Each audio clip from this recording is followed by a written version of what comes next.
Hey everyone, welcome to biology eighties. बच्चों, इस video में मैं आप सभी के लिए CUET 2025 का रजिस्ट्रेशन फॉर्म लाइव फिल करके बताने वाली हूँ। देखो, रजिस्ट्रेशन विंडो 22 मार्च तक ओपन है, तो मैं रिक्वेस्ट करूँगी कि प्लीज़ आप जल्दीबाजी ना करें फॉर्म फिल करने के लिए। जो भी आपके मन में डाउट्स हैं, पहले वो डाउट्स क्लियर कर ले और फिर जाकर फॉर्म फिलिंग की प्रोसेस स्टार्ट करें। फॉर्म फिलिंग से पहले फॉर्म फिलिंग रिलेटेड कुछ इंपॉर्टेंट इंस्ट्रक्शंस के बारे में आप लोगों को पता होना चाहिए, जैसे कि क्या एलिजिबिलिटी क्राइटेरिया है, क्या सिलेबस आपका होने वाला है, क्या पेपर पैटर्न होने वाला है CUET का, कौन कौन से डॉक्यूमेंट्स की ज़रूरत पड़ेगी आपको फॉर्म फिल करने के लिए। उन सभी को डिटेल में जानने के लिए मैंने अभी कुछ घंटों पहले एक वीडियो अपलोड करी है, आप इसे चेक कर सकते हैं। देखो, CUET 2025 का जो सिलेबस होता है बच्चों, क्लास 12 NCERT बेस्ड होता है। एक प्रेस्क्राइब्ड सिलेबस है, जैसे नीट का सिलेबस है कि आपको 11-12 NCERT से पूछा जाएगा, उसी तरीके से CUET में आपको सिर्फ और सिर्फ क्लास 12 का NCERT बेस्ड सिलेबस पूछा जाएगा। तो जो भी बच्चे नीट के लिए अप्लाई कर रहे हैं, as a strongest backup please CUET का फॉर्म भी जरूर फिल करिएगा। दूसरी चीज, नीट का फॉर्म फिल करते हुए आप लोग ऑलरेडी क्लास 12 सिलेबस तो कर ही रहे हैं, तो उस पर्टिकुलर सिलेबस को पढ़ते हुए आप लोग CUET बेस्ड क्वेश्चंस भी प्रैक्टिस करते रहिए, ताकि आप लोगों की नीट और CUET दोनों की साथ साथ प्रिपरेशन हो सके। ओसवाल बुक्स ने CUET 2025 प्रिपरेशन के लिए हर एक सब्जेक्ट की चैप्टर वाइज क्वेश्चन बैंक्स की बुक्स भी रिलीज करी है, जिसमें आप लोगों को हर एक चैप्टर से NCERT बेस्ड MCQs मिलेंगे, इंक्लूडिंग CUET के PYQs। CUET 2021 से लेकर 2024 के सॉल्व पेपर्स भी दिए हुए हैं। इन बुक्स का लिंक भी मैं आप लोगों को इस वीडियो के डिस्क्रिप्शन में प्रोवाइड करा रही हूँ। CUET 2025 के रजिस्ट्रेशन फॉर्म फिल करने से पहले कुछ डाउट जो आपके मन में आ सकते हैं, उन्हें पहले ही क्लियर कर देते हैं और फिर रजिस्ट्रेशन की प्रोसेस शुरू करते हैं। सबसे पहले मेरे बच्चों, एक छोटा सा होमवर्क तुम लोगों को करना है।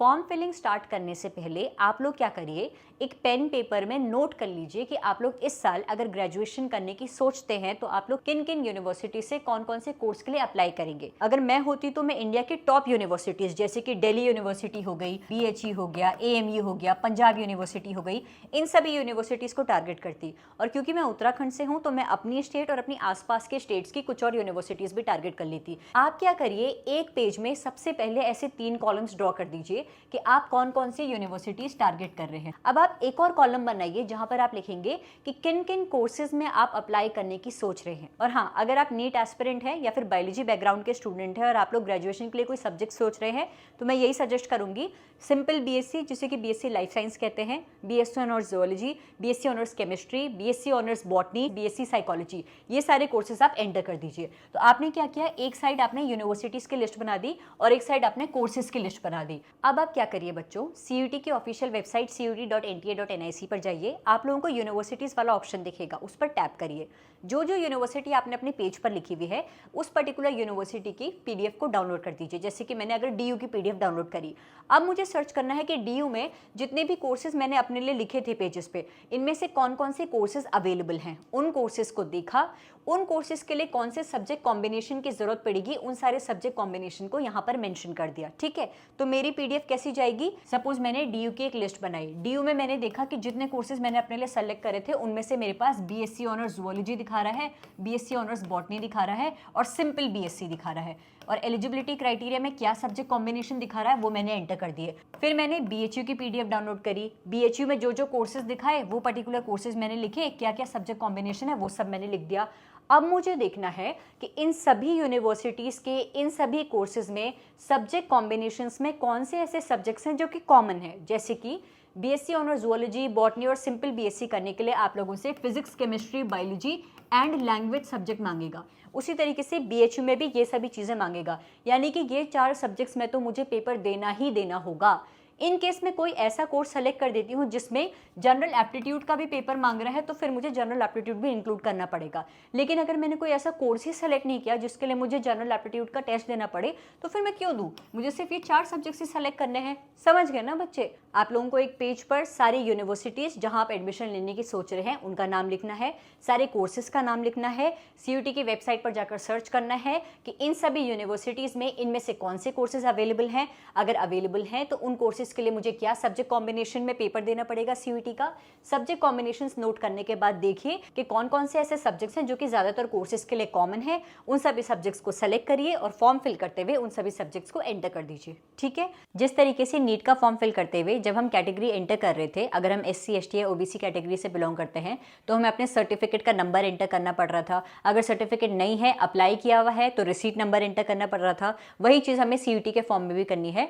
बच्चों, अगर अभी आपके पास स्टेट सर्टिफिकेट है तो आप उसे ही अपलोड कर दीजिए। बस काउंसलिंग तक आप लोग अपडेट करवा दीजिएगा अपने कैटेगरी सर्टिफिकेट को। अपर आईडी सबमिट करना कंपलसरी नहीं है, तो इसमें आप लोग नो सेलेक्ट कर सकते हैं। सीजीपीए कन्वर्जन सर्टिफिकेट की जरूरत सीयूटी के फॉर्म फिल करते हुए नहीं पड़ रही है, तो जो आपका सीजीपीए है उसे आप डायरेक्टली एंटर कर सकते हैं। फोटो एंड सिग्नेचर जिस रेंज में मेंशन करे हुए हैं उसी रेंज में अपलोड करने हैं। और जैसे नीट के फॉर्म में रीनेम करे थे ना, जैसे मेरा नाम रेणुका है तो मुझे फोटो को re_photo.jpg इस नाम से अपलोड करना है। उसी तरीके से सिग्नेचर को re_signature.jpg ऐसे एंटर करना है। जब आप डॉक्यूमेंट्स अपलोड करेंगे फोटो या सिग्नेचर, आपको खुद शो हो जाएगा कि आप लोगों को उस फाइल को किस नाम से रीनेम करना है और फिर अपलोड करना है। ठीक है जी, तो ये सारे डाउट्स जब आपके क्लियर हो जाए उसके बाद आप लोग फॉर्म फिलिंग की प्रोसेस स्टार्ट कर सकते हैं।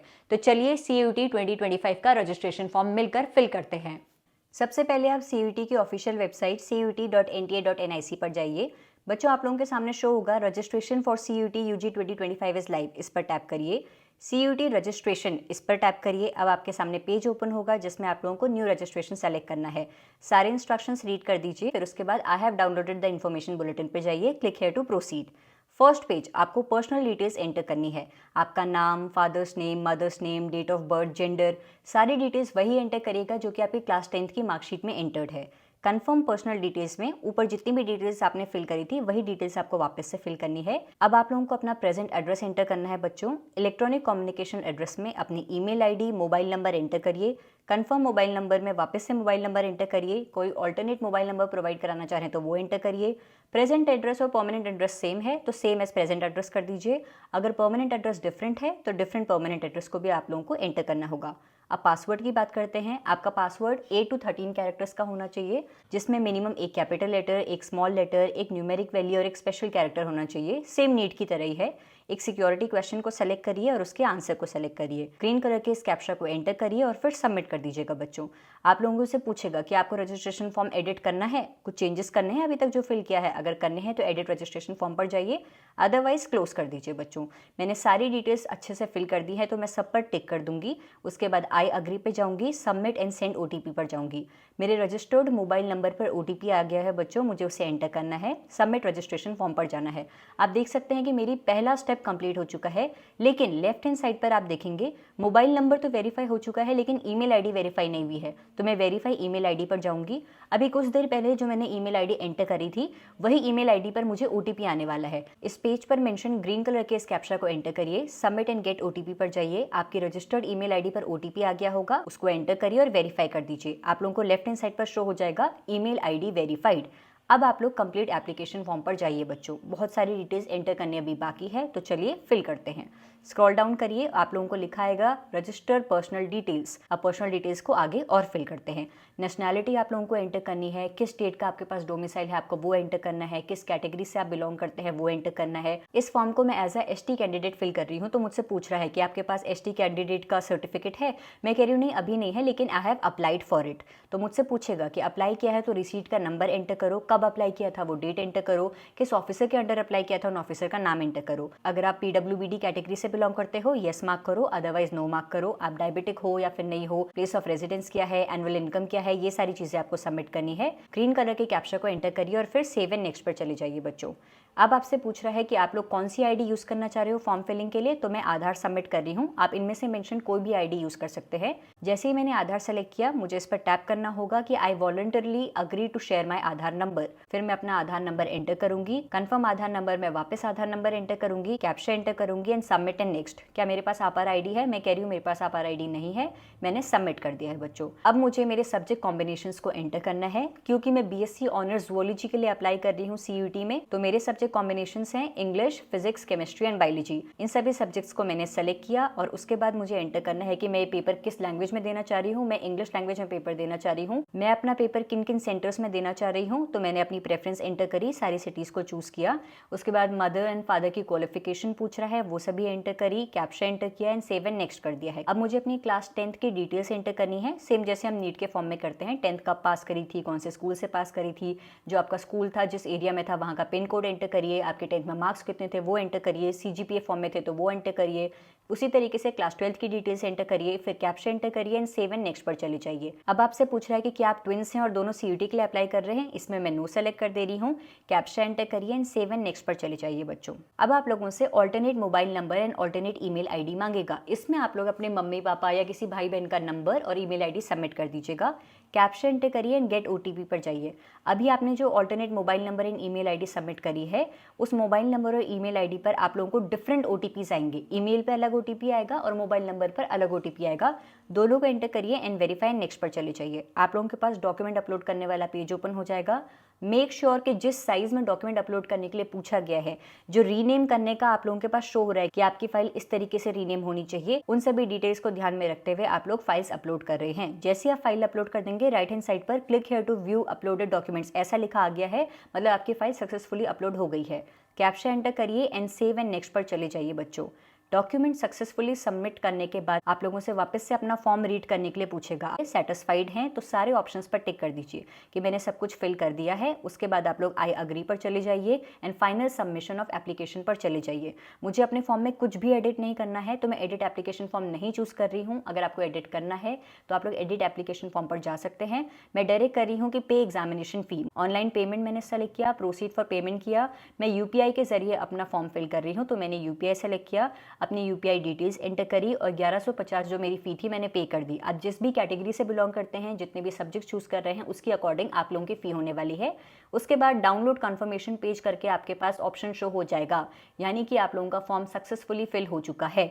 मैं click here to download confirmation page पर जा रही हूँ। मैंने अपने सिस्टम में अपना कंफर्मेशन पेज सेव करके रख दिया है। Click here to go back पर चले जाते हैं इसके बाद, और फिर आपसे पूछेगा कि आप लॉग आउट करना चाहते हैं। मैंने लॉग आउट कर दिया है और इस तरीके से आपका CUET 2025 का फॉर्म फिल हो जाएगा।